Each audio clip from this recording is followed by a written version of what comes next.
I've been reading James Baldwin lately, and I want to use him and his thoughts, as I understand them, as a springboard for this piece. When a young black man comes to disaster in America, Baldwin would say it was because he was black. He would insist on that. Given our society, disaster is a safe prediction for anyone black. This is a harsh judgment, but I know Baldwin would stand by it. And with that in mind, I would like to discuss, in sketch form, the lives of two people, two black people.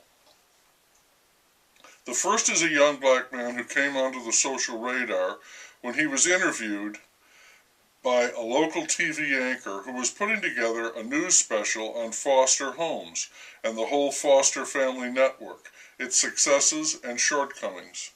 She said the boy, he was 16 or 17 at the time, was very shy and withdrawn.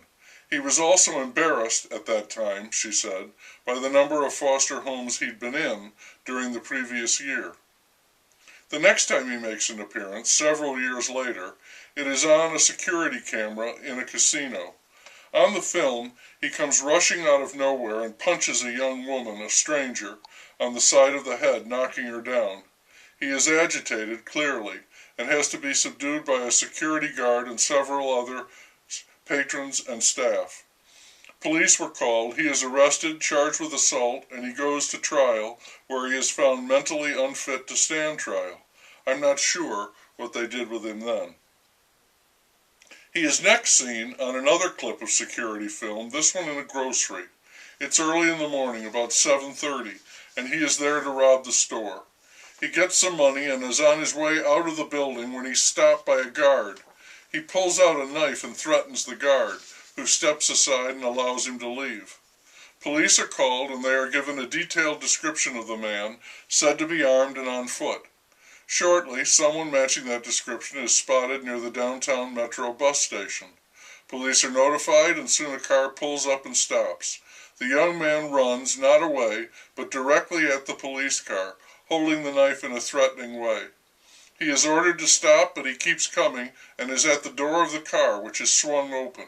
Fearing for his life, the policeman at the wheel shoots the man several times. The young man dies as a result of his wounds. The police officer who killed him is quickly cleared of any wrongdoing. Some people object and say that he should at least stand trial. Others call that complete nonsense, that in the present day police officers aren't even given the right to defend themselves against someone who is clearly intent on doing them harm.